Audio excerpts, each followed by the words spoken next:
Prime Minister to Russia for the 16th BRICS summit has been confirmed. Shri Narendra Modi will be visiting Russia from the 22nd to 23rd October 2024. In fact, he's visiting Russia on the invitation of the Russian President Vladimir Putin to attend the 16th BRICS summit, which is going to be held under the chairmanship of Russia. In fact, Putin के न्योते पर रूस और PM Modi जाएंगे और इस बार रूस की अध्यक्षता में ये समिट जो है वो हो रहा है। समिट के दौरान सदस्य देशों के साथ द्विपक्षीय वार्ता भी यहां पर होगी। तो 23 से 24 अक्टूबर तक ब्रिक्स समिट में हिस्सा लेने के लिए रूस पीएम मोदी जाएंगे और यहां पर रूस की अध्यक्षता में ब्रिक्स समिट इस बार यहां पर हो रहा है और इसके लिए रूस के कजान में 2 दिन की यात्रा पर पीएम रहेंगे।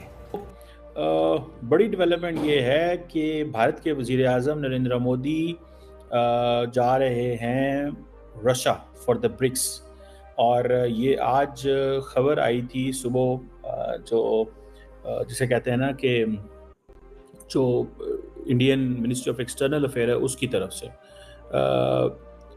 सो अभी रशिया का जब उन्होंने ये ऑयल वगैरह वहां से वो लेते थे तो उन्होंने कहा था कि भाई हमारी मर्जी हम लें, हमारे यूरोप के इंटरेस्ट में हो तो वो चीजें लें कहीं से, लेकिन हमारे इंटरेस्ट में हो तो हम क्यों ना लें भाई। पर हमारी खारजा पॉलिसी तो बिल्कुल अभी तो हमारा खैर वो फॉरेन मिनिस्टर ही नहीं पता, हमें इलेक्शन हुए हैं और हमारा फॉरेन मिनिस्टर कौन सा है वो नहीं पता, फॉरेन पॉलिसी जो हमारी वो बिल्कुल नहीं है।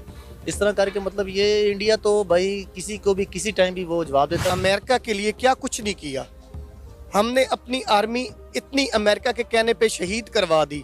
आप कभी शहीदों के घर जाके पता करें ना, वो बेचारे। ये रहा है कि पाकिस्तान ने ऑलरेडी अप्लाई किया हुआ है, ठीक है। 22-23 अक्टूबर को मोदी साहब वहाँ पहुँच रहे हैं और ये जो 16वीं ब्रिक्स समिट हो रही है कजान रशिया के अंदर, देखना यह है कि एक तो मल्टी। जय हिंद दोस्तों, हिंदुस्तान स्पीड में स्वागत है। दोस्तों आपको मालूम होगा कि रशिया के अंदर कजाक में जो है वो ब्रिक्स समिट होने वाला है दोस्तों, और पीएम मोदी जो है 2 दिवसीय दौरे पर जो है वो कजाक जाने वाले हैं, यानी रूस जाने वाले हैं।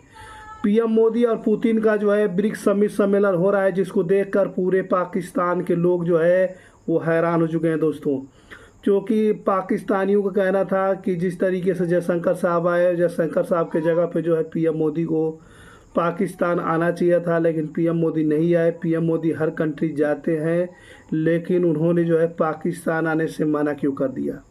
क्योंकि पूरी दुनिया में जो है पीएम मोदी का सभी फ्रेंड है, बहुत ही ज़्यादा जो है बिलियंस ऑफ डॉलर में व्यापार भी होता है हर कंट्री के साथ, लेकिन पाकिस्तानियों क्यों बाइकआउट किया जा रहा है, इस बात को लेकर के पूरे पाकिस्तान के लोग हैरान हैं। जब उन लोगों को पता चला कि पीएम मोदी जो है अब रूस के लिए रवाना होने वाले हैं, जो कि 23 से 24 अक्टूबर को जो है ब्रिक्स सम्मेलन होगा। न्योते पर रूस और पीएम मोदी जाएंगे और इस बार रूस की अध्यक्षता में ये समिट जो है वो हो रहा है। समिट के दौरान सदस्य देशों के साथ द्विपक्षीय वार्ता भी यहां पर होगी। तो 23 से 24 अक्टूबर तक ब्रिक्स समिट में हिस्सा लेने के लिए रूस पीएम मोदी जाएंगे और यहां पर रूस की अध्यक्षता में ब्रिक्स समिट इस बार यहां पर हो रहा है और इसके लिए रूस के कजान में 2 दिन की यात्रा पर पीएम रहेंगे।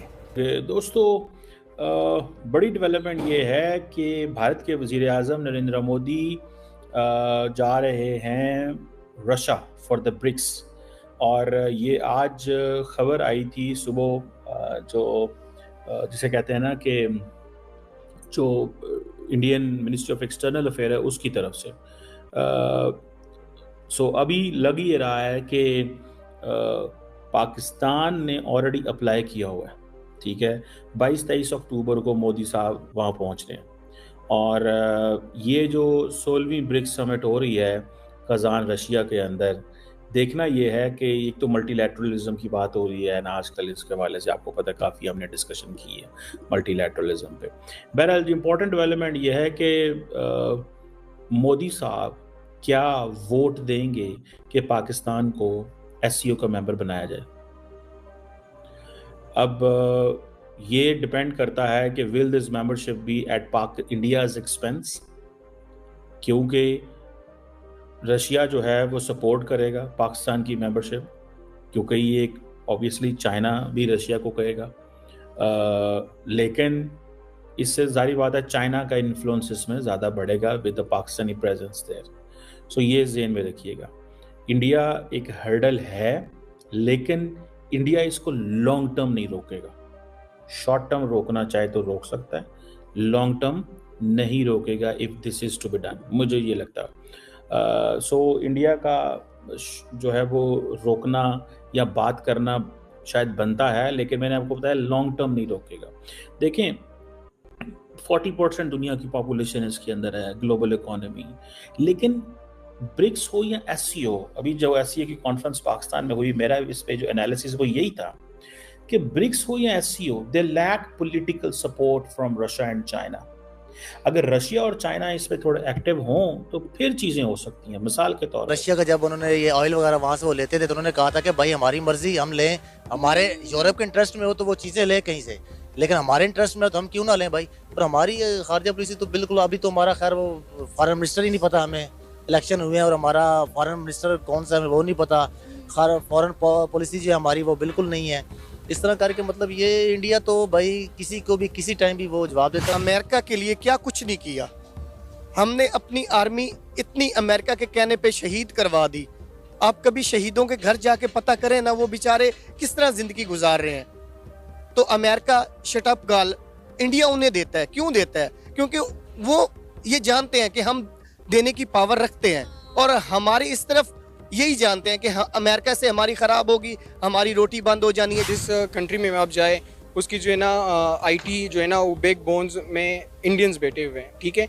और अब वो इंडिया एक ऐसा देश बन चुका है, उसका ना जो प्राइम मिनिस्टर है वो इनको ऐसे लीड कर रहा है कि उसकी मईशत जो है ना रात दुगनी और दिन चुगनी हो रही है, ठीक है।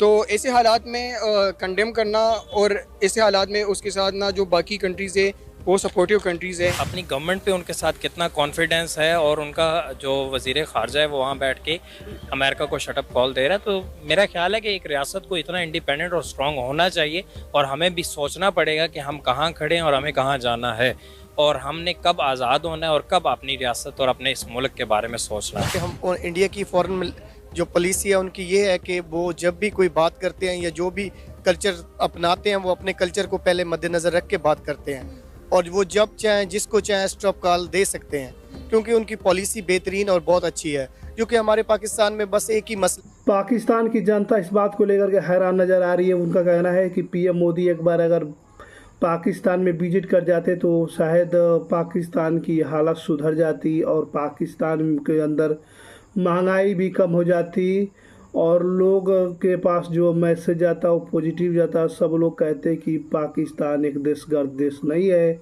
जो पाकिस्तान पे ये ठप्पा लगा हुआ है दहशतगर्दी का ये भी दूर हो जाता।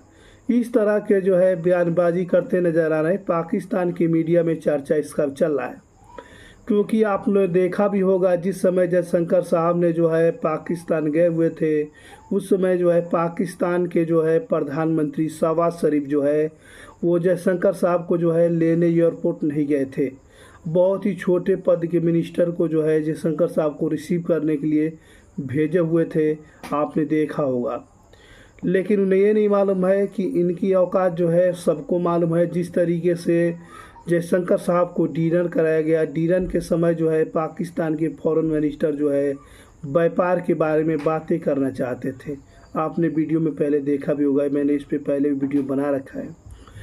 वो क्या होगा दोस्तों कि वो सोच रहे थे कि खाना खाते समय जो है जयशंकर साहब से हम जो है व्यापार और भारत के पाकिस्तान के रिलेशन के बारे में बात कर लेंगे, जिससे जो है व्यापार पे चालू होने का जो है अब आगाज होगा। लेकिन ऐसा कुछ नहीं हुआ। जयशंकर साहब ने बिल्कुल जो है डांट कर मना कर दिया। उन्होंने कहा कि हम भारत और पाकिस्तान के रिलेशन और व्यापार के बारे में बिल्कुल भी किसी भी तरह से जो है बात नहीं करना चाहते हैं, ठीक है।